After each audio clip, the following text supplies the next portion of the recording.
ರಾಜ್ಯವೇ ಖುಷಿ ಪಡುವಂತಹ ಸುದ್ದಿ ಕೊಟ್ಟಿದ್ದ ದಿವ್ಯಾ ವಸಂತಾಗೆ ಪೊಲೀಸರ ಹುಡುಕಾಟ. ಏನಿದು ವಿಷಯ ಎಲ್ಲ ತಿಳಿಸ್ಕೊಡ್ತೀನಿ. ಅದಕ್ಕಿಂತ ಮುಂಚೆ ನನ್ನ ಚಾನಲ್ನ ಸಬ್ಸ್ಕ್ರೈಬ್ ಮಾಡಿದೆ ವಿಡಿಯೋನ ನೋಡ್ತಾ ಇದ್ದರೆ ದಯವಿಟ್ಟು ಸಬ್ಸ್ಕ್ರೈಬ್ ಮಾಡ್ಕೊಳ್ಳಿ. ಹಾಗೆ ಈ ವಿಡಿಯೋ ಇಷ್ಟ ಆದರೆ ಲೈಕ್ ಕಮೆಂಟ್ ಶೇರ್ ಮಾಡಿ. ದರ್ಶನ್ ಅವರು ರೇಣುಕಾಸ್ವಾಮಿ ಅವ್ರನ್ನ ಕೊಂದಿದ್ದಾರೆ ಅಂತ, ದರ್ಶನ್ ಅವರು ಅರೆಸ್ಟ್ ಆಗಿದ್ದಾರೆ ಅಂತ ವಿಷಯ ಕೇಳಿ ರಾಜ್ಯವೇ ಫುಲ್ ಶಾಕ್ ಆಗಿತ್ತು. ಅದಕ್ಕಿಂತ ಹೆಚ್ಚಾಗಿ ಹೇಗೆ ಕೊಲೆ ಮಾಡಿದ್ದಾರೆ ಅನ್ನೋ ವಿಷಯನ ಕೇಳಿ ಇಡೀ ರಾಜ್ಯವೇ ಶಾಕ್ ಆಗಿದೆ ಅಂತಲೇ ಹೇಳ್ಬೋದು. ಈ ಪ್ರಕರಣ ಆದಮೇಲೆ ಇನ್ನೊಂದು ರಾಜ್ಯವೇ ಶಾಕ್ ಪಡುವಂತಹ ಇನ್ನೊಂದು ವಿಷಯ ಇವಾಗ ಬೆಳಕಿಗೆ ಬಂದಿದೆ. ದಿವ್ಯಾ ವಸಂತಾಗೆ ಪೊಲೀಸವರು ಹುಡುಕಾಟ ನಡೆಸ್ತಾ ಇದ್ದಾರೆ. ಸೊ ದಿವ್ಯಾ ವಸಂತ ಅವರು ಏನು ಮಾಡಿದ್ದಾರೆ ಎಲ್ಲನೂ ತಿಳಿಸ್ಕೊಡ್ತೀನಿ, ಫುಲ್ ವಿಡಿಯೋ ನೋಡಿ. ಬೆದರಿಕೆ ಹಾಗೂ ಸುಲಿಗೆ ಯತ್ನ ಪ್ರಕರಣದಲ್ಲಿ ಕನ್ನಡ ಸುದ್ದಿವಾಹಿನಿ ಮಾಜಿ ನಿರೂಪಕಿ ಗಿಚ್ಚಿ ಗಿಲಿ ಶೋ ಸ್ಪರ್ಧಿ ದಿವ್ಯಾ ವಸಂತ ಹೆಸರು ಕೇಳಿಬಂದಿದೆ. ವಾಮ ಮಾರ್ಗದಲ್ಲಿ ಹಣ ಗಳಿಸಲು ಹೋಗಿ ದಿವ್ಯಾ ಸಂಕಷ್ಟಕ್ಕೆ ಸಿಲುಕಿದ್ದಾಳೆ.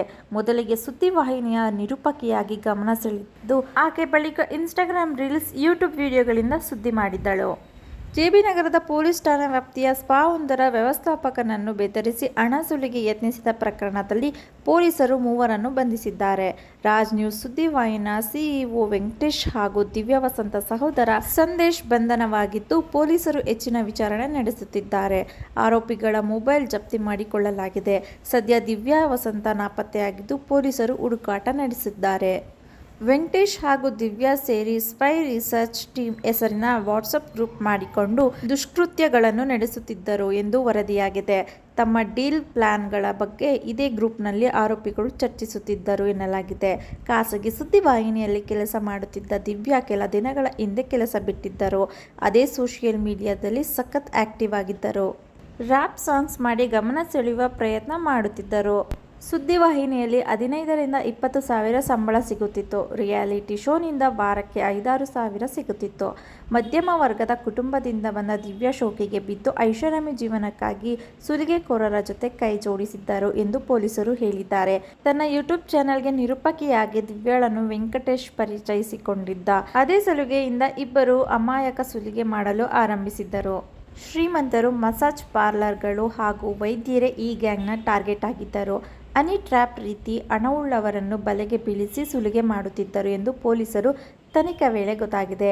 100ಕ್ಕೂ ಹೆಚ್ಚು ಜನರ ವೆಂಕಟೇಶ್ ಹಾಗೂ ದಿವ್ಯಾ ತಂಡ ಸುಲಿಗೆ ಮಾಡಿರುವ ಬಗ್ಗೆ ಪೊಲೀಸರು ಮಾಹಿತಿ ಸಂಗ್ರಹಿಸಿದ್ದಾರೆ. ಆನ್ಲೈನ್ನಲ್ಲಿ ಇವರಿಬ್ಬರ ಖಾತೆಗಳಿಗೆ 50,000ರಿಂದ 1 ಲಕ್ಷದವರೆಗೆ ಹಣ ವರ್ಗಾವಣೆಯಾಗಿದೆ.